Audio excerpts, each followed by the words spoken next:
teknis terkait dengan pengungkapan perkara penipuan dalam jabatan yang dilakukan berulang. Ini sebagaimana dimaksud dalam pasal 374 KUHP junto 65 KUHP. Perkara ini diawali dari adanya seorang korban, Ibu SS, ini ditawari oleh pegawai ataupun karyawan dari Bank BRI KJP Cilengsi. Atas nama tersangka AM, ini dia menawari sebuah program fiktif. Jadi program fiktif di mana dia menyampaikan kepada korban ini bahwasanya nanti apabila korban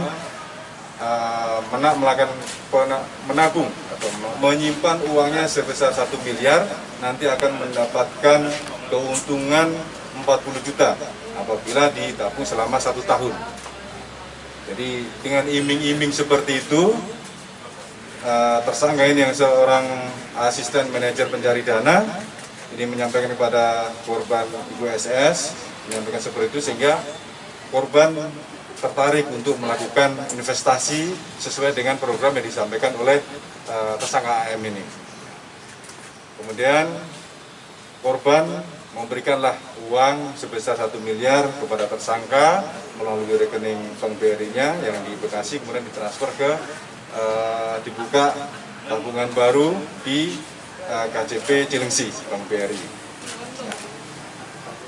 Kemudian setelah proses pembukaan rekening, tentunya nanti ada dapat buku tabungan dan ATM. Buku tabungan dan ATM ini kemudian diserahkan kepada korban. Namun tidak lama kemudian, kurang lebih 2 hari, tabungan dan ATM ini diambil lagi oleh tersangka dengan dalih nanti untuk melakukan pencairan uang 40 juta, yaitu bonusnya 40 juta tadi. Sehingga dikasihkanlah tabungan dan juga ATM-nya kepada tersangka. Dibawa setelah uang tabungan dan juga ATM dibawa oleh korban, oleh tersangka, kemudian selang 2 hari, sesuai yang dijanjikan oleh tersangka bahwasanya korban yang akan mendapatkan 40 juta, kemudian tersangka memberikan uang 40 juta kepada korban, itu seolah-olah sebagai profit yang dijanjikan atas penyimpanan 1 miliar tersebut. Uang 40 juta ini pun diambil dari 1 miliar tersebut, dari milik korban. Jadi sama sekali tidak ada dari pihak Bank BRI. Jadi ini murni akal-akalan dari tersangka. Yang menjadi menarik di sini, ini adalah kejadian yang kedua kalinya.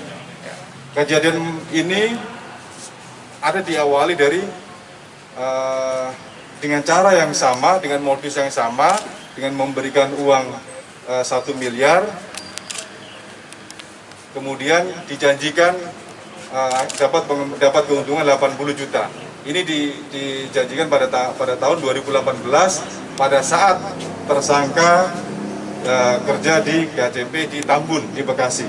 Bahwa apabila melakukan penanaman modal 1 miliar akan mendapatkan 80 juta dalam waktu 2 tahun. Dan dalam waktu 2 tahun ini tidak boleh diambil. Sama yang tadi, dalam waktu 1 tahun juga tidak boleh diambil. Dari proses itu kemudian dengan cara yang sama juga 80 juta itu dikasihkan kepada korban, kemudian buku tabungan dan juga ATM-nya juga dibawa oleh tersangka. Kemudian digunakan uang yang 1 miliar tersebut di tahun 2018 juga digunakan dengan peruntukan yang sama.